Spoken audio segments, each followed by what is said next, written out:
Hola, buenos días hermanos, los saludo a todos con la paz del Señor.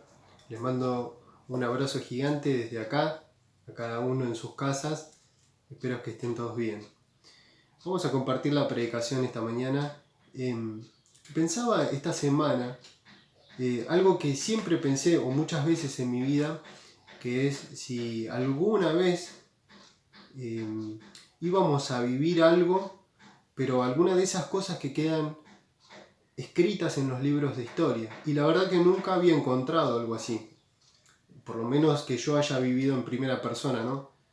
Bueno, creo que hoy estamos viviendo ese tiempo, ¿no? Un tiempo muy especial, un tiempo que convulsiona a todo el mundo. Y de alguna manera esto me lleva a pensar también y a analizar y a tratar de leer la realidad en la cual nos encontramos. Y bueno, pensaba algo que ya hace mucho tiempo que lo vengo viendo, y es que el mundo, de alguna manera podemos decir, se encuentra en una situación, o por lo menos es lo que yo veía, ¿no? Siempre cuando estudiamos la palabra de Dios, siempre cuando buscamos crecer en el Señor y vemos la realidad en la que nos encontramos, que el mundo se encuentra inmerso totalmente en el pecado. Y de alguna manera, algo que yo también pensaba era que el mundo incluso está en una situación, por lo menos a mi forma de pensar, peor que a la de Sodoma y Gomorra, o en ese momento, por ejemplo, cuando leemos en el Antiguo Testamento, eh, en el tiempo de Noé, ¿no? Donde vemos que la maldad, el pecado, la depravación y el libertinaje era muy grande, ¿no? Pero bueno, hoy creo que de alguna manera también lo vemos. Y a diferencia de ese tiempo, ¿no? Cómo Dios castigó y envió, ¿no? Por ejemplo, en Sodoma y Gomorra, el castigo, la muerte, ¿no? O en el tiempo de Noé. Y pensando en nuestras vidas, ¿no? Que bueno, Dios también hoy está mandando algo que de alguna manera hace parar a todo el mundo, ¿no? Frenar en ese camino que estaba llevando, ¿no? Esperemos que todo esto sea algo que sea para por lo menos volver, ¿no? Pero no nos sorprendería tanto de parte del mundo. Lo interesante es pensar frente a toda esta realidad, en qué situación se encuentra la iglesia, en qué situación nos encontramos cada uno de nosotros, nuestras vidas como cristianos, como hijos de Dios. Y una de las cosas que también pensaba es, por supuesto, y sin generalizar, ¿no? Pensar en cómo está la iglesia, o por qué el mundo también avanzó tanto el pecado y la depravación, que incluso puede haber hasta superado esos tiempos que se vivió en Sodoma y Gomorra, ¿no? O ese tiempo que se vivió en la antigüedad. Bueno, ¿será que entonces, me pregunto, la iglesia se encuentra un poco dormida en este sentido? Y pienso esto, ¿no? Porque si el mundo está como está, es porque la iglesia tal vez está un poco quedada. Y todo esto está bueno que lo podamos aprovechar para reflexionar sobre cómo es que la iglesia está haciendo luz en un mundo así, en un mundo tan oscuro. ¿O será que la iglesia se está amoldando un poco a esta situación? Por eso me gustaría que podamos compartir unos versículos que son muy conocidos. Vamos a abrir nuestras Biblias en Romanos 12, uno de los versículos que prácticamente sabemos de memoria, ¿no? El versículo 2 dice: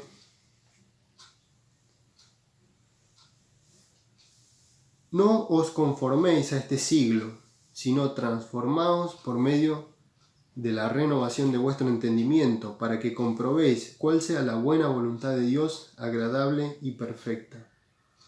Vamos a seguir un versículo más. Dice, y acá en este contexto se viene hablando después de lo que es el servicio, ¿no? De la iglesia y de cómo poner en práctica los dones espirituales. El versículo 3 dice: digo pues, por la gracia que me es dada, a cada cual que está entre vosotros, que no tenga más alto concepto de sí que el que debe tener, sino piense de sí con cordura, conforme a la medida de fe que Dios repartió a cada uno. Es decir, para poder servir, ¿no? Le dice a la iglesia, debemos tener una mente clara, una mente renovada, ¿no?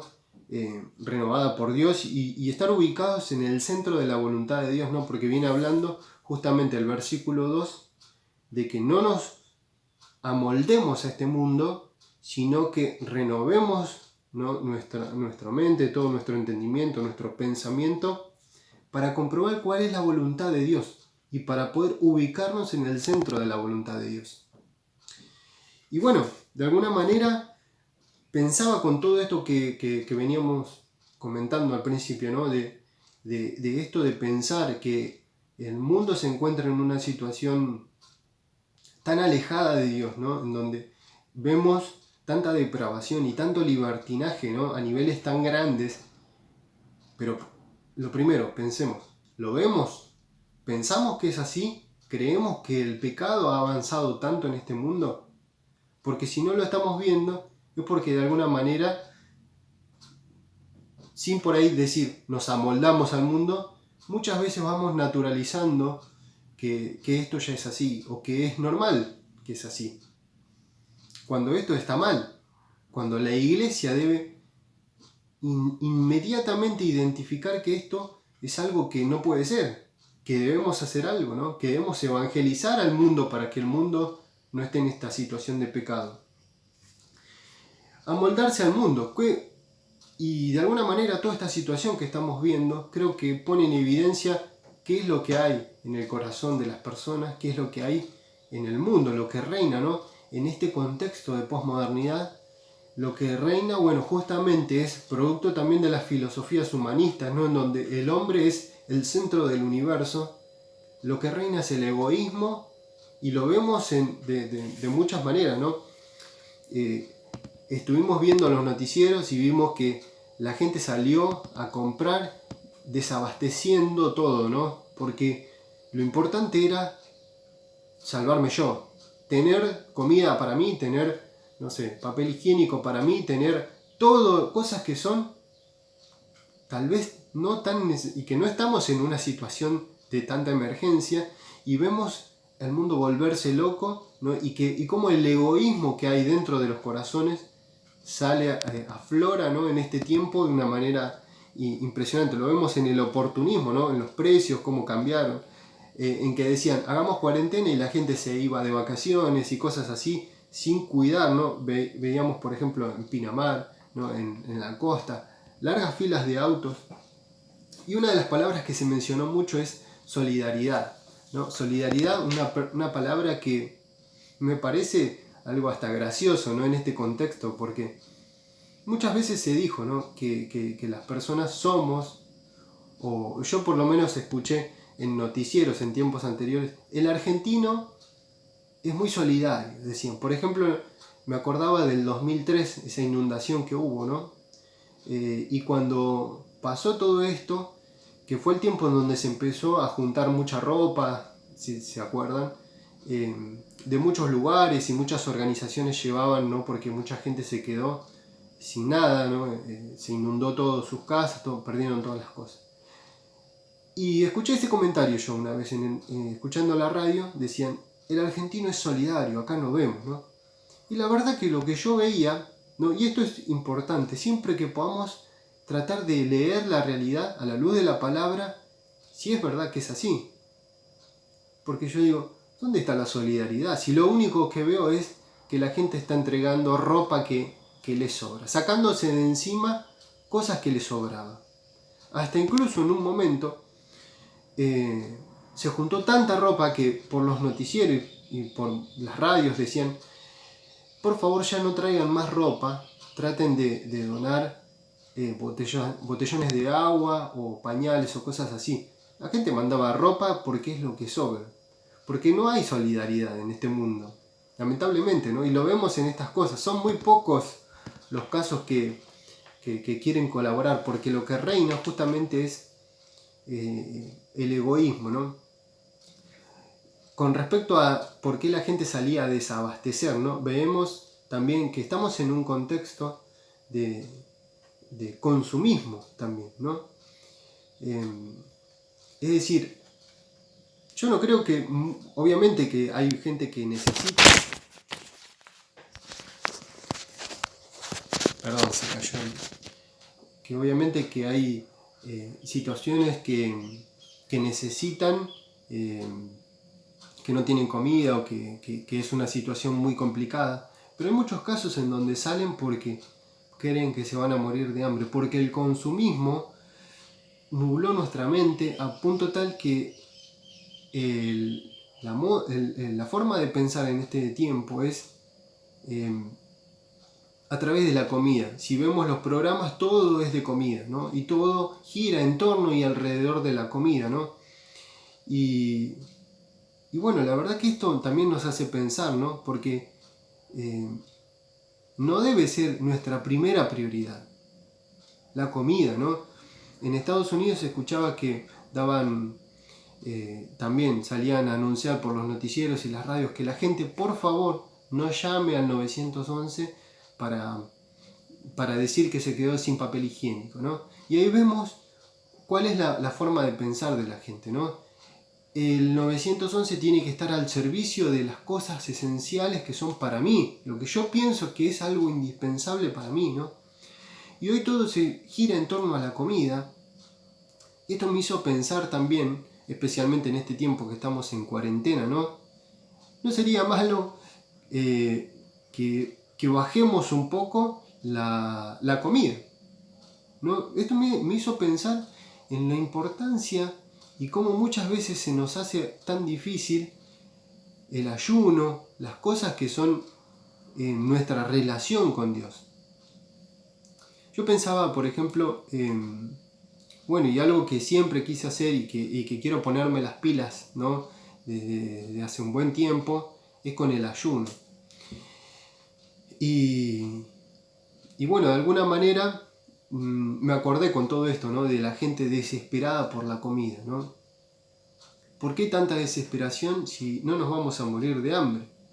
De hecho, han pasado crisis y situaciones mucho más complejas en donde la gente estuvo mucho tiempo sin comer y no se murieron de hambre. Sí, es verdad, la pasaron mal, por supuesto, pero esto está bueno para poder pensar, ¿no? Sobre qué importancia tiene el ayuno en nuestras vidas, ¿no? Me acordaba, por ejemplo, el pasaje que utilizó Jesús cuando fue tentado, ¿no? Mientras él estaba ayunando por el enemigo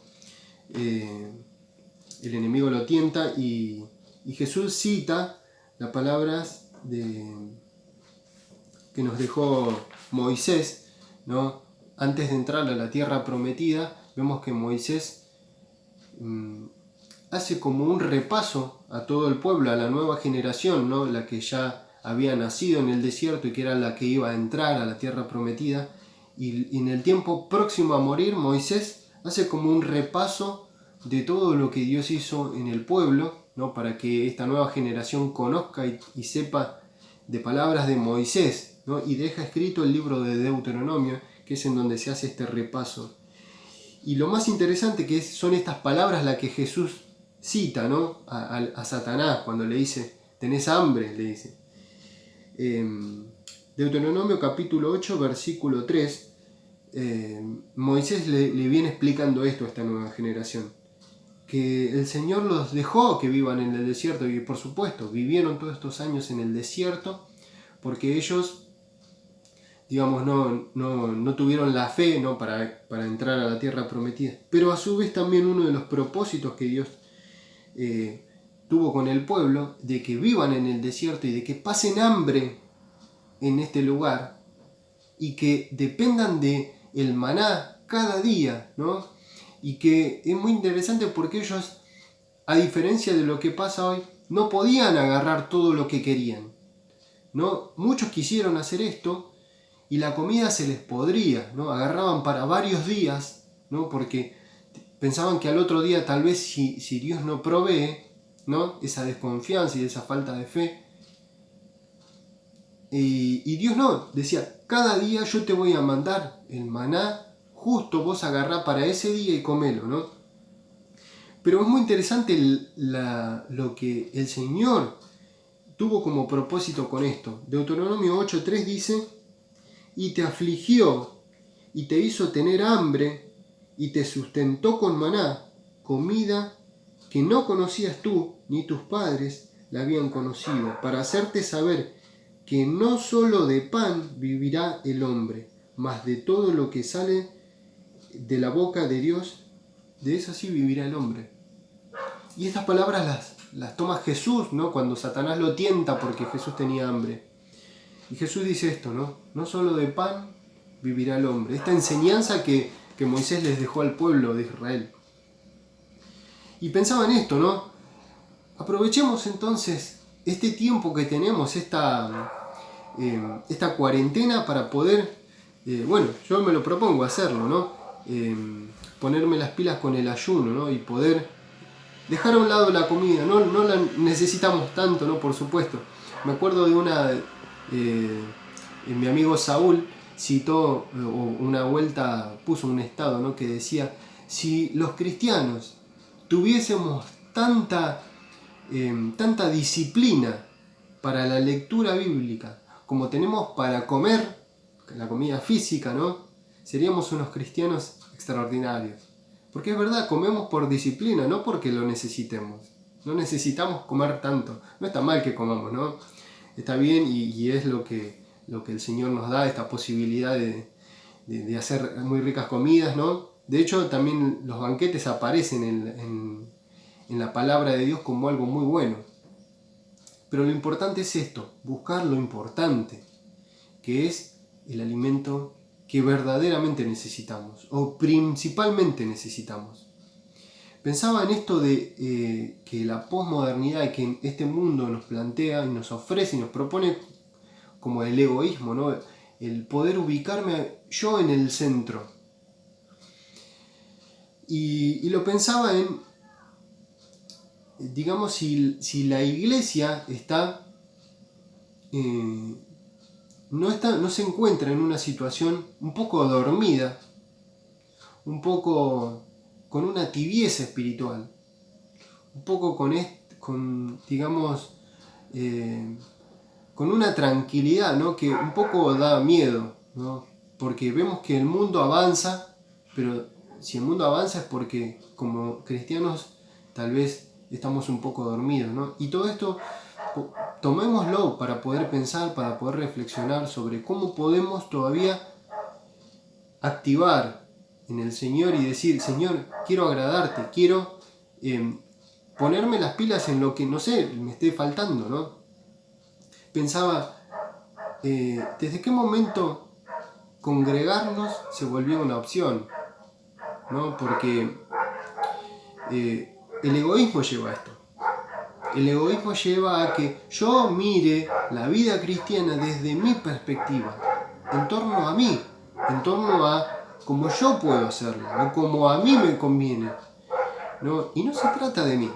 Cuando estudiemos el libro de Efesios, vamos a ver especialmente que nos muestra todo lo que la iglesia tiene, todo lo que Dios dio a la iglesia y todo lo que la iglesia tiene que disfrutar. Pero lo principal para darnos cuenta de esto es que no se trata de nosotros. Que nosotros, a diferencia de lo que piensa el mundo, en esta filosofía humanista, ¿no? En donde el hombre es el centro del universo, a diferencia de eso, Efesios nos muestra de que Dios es el centro y que todo gira en torno a Él. Y que no se trata de nosotros, sino se trata de Él.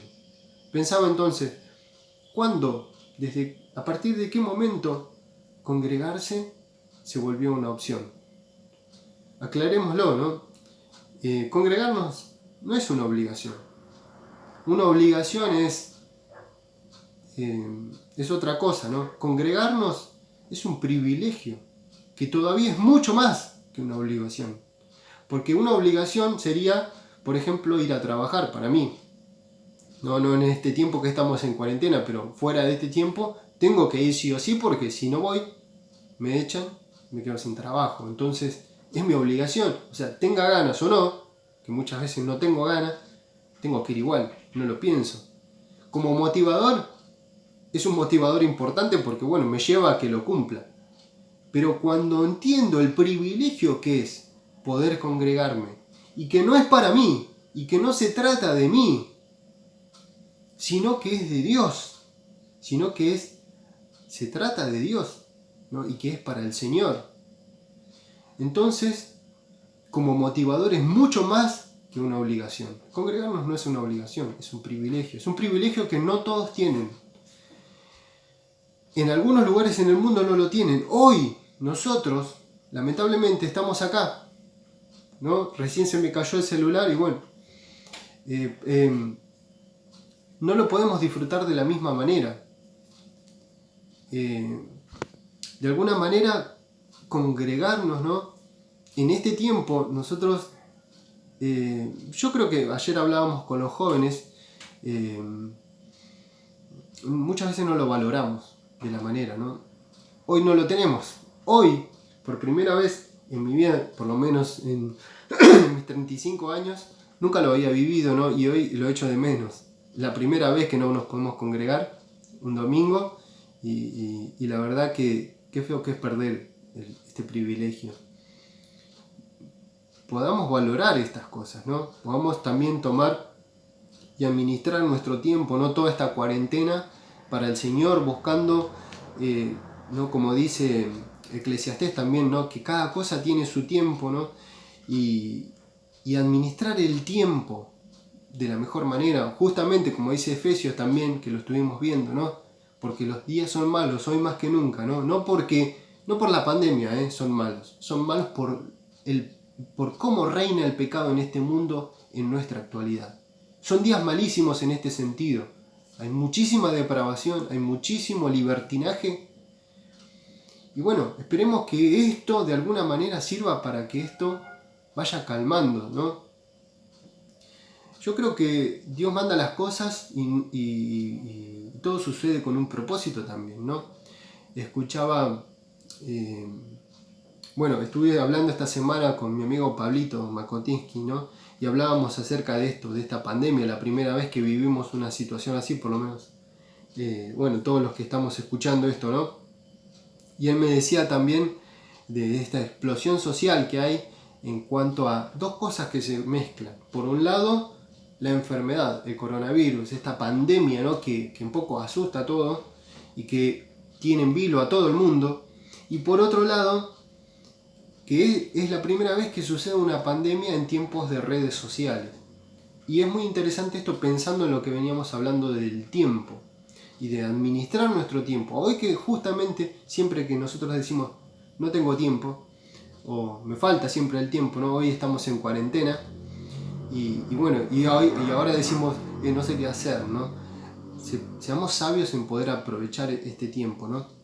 Bueno, y conversábamos esto con Pablo. Él me decía de que nunca sucedió, ¿no? Una pandemia en tiempos de redes sociales, que por un lado es algo bueno porque nos da, por ejemplo, esta posibilidad de comunicarnos, ¿no? Y de tener la tecnología para utilizarla para bien, pero a su vez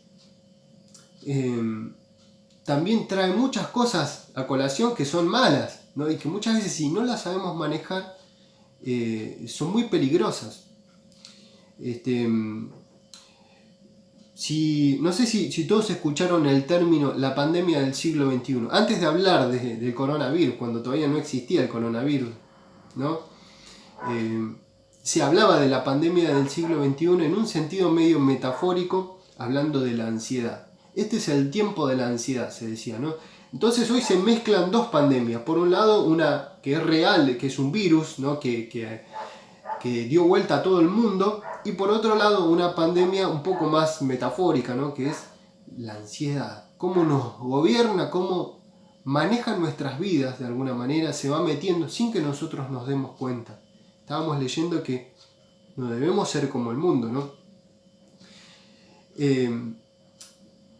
No sé si es tan metafórica, porque de alguna manera la ansiedad afecta nuestra salud, afecta nuestra forma de pensar, afecta toda la parte cognitiva, ¿no? de nuestro cuerpo y de alguna manera repercute también físicamente, vamos a decir, en nuestra salud. Pero lo cierto es que no es la definición exacta, ¿no? Pandemia, para hablar de una ansiedad. Pero sí se mezclan estas dos cosas, ¿no? Y de alguna manera todo esto viene relacionado por el uso de las redes, ¿no? Es interesante porque hay estudios que se están realizando en lugares muy importantes, ¿no? En Estados Unidos, respecto de cómo repercute y cómo está repercutiendo o cómo va a terminar todo esto en nuestras vidas y en nuestra salud, incluso en nuestro desarrollo cognitivo, esto de las redes sociales, esto de la tecnología, ¿no? Y la inclusión de esto en nuestras vidas, como parte de nuestras vidas ya directamente, ¿no? No se sabe, no se tienen muchos resultados porque, bueno, hay que darles tiempo, ¿no? Eso lo van a saber otras generaciones, ¿no? Pero sí, los primeros resultados que ya se pudieron tener es que aumentó la ansiedad. Por eso se dice que es una pandemia de este tiempo, ¿no? Escuchaba en la radio esta semana y decía, una radio que yo escucho, Santiago Bilinsky, hablaba de la infoxicación, ¿no? Utilizando una palabra que no existe, ¿no? Para mezclar entre el exceso de información, ¿no? Cuando la información nos intoxica, ¿no? Nuestra mente, y de alguna manera se va generando en todo este tiempo una psicosis, ¿no? Que incluso los médicos decían, todo esto es como una cadena, porque la psicosis es el peor enemigo de nuestro sistema inmunológico, que a su vez nos llega a agarrar el virus con el sistema inmunológico bajo, ¿no? Es más fácil que nos podamos contagiar o por lo menos que nos afecte de una peor manera. Es decir, que entramos en y no, la gente está en esta situación, ¿no? Que entra en una espiral en donde toda una cosa va llevando a la otra, ¿no? Pero pensando en esto, ¿no? Creo que es importante que podamos frenar, ¿no? Ahora que tenemos este tiempo de parar, de tener cuarentena, para que podamos, como se dice, ¿no? Parar la pelota para pensar y decir, a ver qué es lo que está pasando. Como para ir concluyendo, escuchaba esta semana al doctor López Rossetti, dijo algo muy, muy interesante, ¿no? Desde la perspectiva de alguien que es del mundo.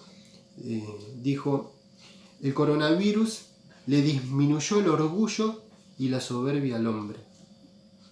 Cuando lo dijo me pareció interesantísimo, porque digo, vivimos en este contexto de posmodernidad en donde el egoísmo y el egocentrismo es lo que reina y el ser humano se cree el centro del universo, y de alguna manera el doctor dijo, este virus hizo esto, le disminuyó, será que esperemos que sirva para esto, ¿no? Y esperemos que no tengamos que pagar consecuencias tan grandes como en otros lugares está pasando lamentablemente, ¿no?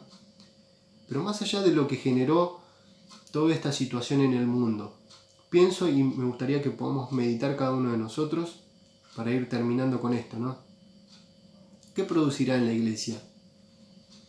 ¿Qué será lo que va a hacer? Porque si el mundo entonces estaba en esta soberbia y en este orgullo de creerse el centro del universo y capaz de tomar tantas decisiones, ¿no? Y capaz de querer, pensaba, no sé si ustedes sabían, el 3 de marzo llegó el coronavirus a la Argentina. Desde el año pasado que se viene hablando del mes de marzo, el mes de marzo era muy importante para la ley del aborto, ¿no? El ser humano se creía, ¿no? Y en nuestro país, al igual que en muchos países en Europa, se creían con la capacidad y con la autoridad para tomar esta decisión de decidir quién vive y quién no. El doctor dijo, el coronavirus le bajó la soberbia y el orgullo a la humanidad porque los hizo dar cuenta que el que decide quién vive y quién muere es otro. Perfecto. Pero con respecto a la iglesia, ¿qué va a producir en la iglesia? Pensaba, al principio decíamos que yo muchas veces pensé si nos iba a tocar vivir algo histórico, ¿no? Algo así muy importante. Y bueno, hoy lo estamos viviendo. Muchas veces también pensé si en mi vida iba a ser hasta muchos años, ¿no? Si iba a vivir hasta viejo, ¿no? O si será que a mí me iba a tocar que el Señor me venga a buscar. Y bueno, creo que hoy estamos pensando muchos, ¿no?, en esto. Y bueno, está bueno que podamos pensarlo. Es necesario que podamos pensarlo y tenerlo claro, para que estemos bien preparados. Para que, de alguna manera, digamos, ¿qué va a producir en la iglesia? Bueno, esperemos que pueda producir que la iglesia deje de estar en esta situación tan pasiva, tan dormida, tan adormecida o tibia en muchos aspectos, para que podamos estar bien preparados y no aferrarnos a las cosas de este mundo y no estar pensando, ¿no?, en las cosas de este mundo o proyectando todo para este mundo, sino buscando hacer tesoros en el cielo. Aprovechemos este tiempo para hablar de Cristo, para evangelizar. Unos versículos, y con esto cierro, que estuve leyendo, en donde el Señor hablaba del reino, ¿no? Hablaba del reino de Dios. Siempre el Señor enseña acerca del reino, y dos palabritas, ¿no? Cuando le habla a los fariseos dice: ustedes les enseñan que tienen que hacer esto, pero ellos ahora tienen el reino, no por Jesús, que lo tenían en ese tiempo, y ellos se esfuerzan por entrar. Una palabra muy interesante, ¿no? Yo la marqué enseguida porque, por supuesto, no está hablando de que tenemos que hacer algo para ganar el reino, ¿no? Es por gracia. Pero sí habla de no estar en esa actitud pasiva, sino hacer todo lo que el Señor espera de cada uno de nosotros. Y también ese otro pasaje en Mateo, en donde Jesús dice, hablando también del reino, dice: el reino es para los violentos. También lo marqué porque me llamó mucho la atención esa palabra, ¿no? No lo malinterpretemos tampoco, ¿no? Se ha utilizado el extremismo y la violencia en muchos casos a lo largo de la historia, y mal usados, ¿no? Como en el tiempo de las cruzadas, por ejemplo, ¿no? En donde se salía del foco totalmente y se hacía algo que era para nada lo que la palabra de Dios nos dice.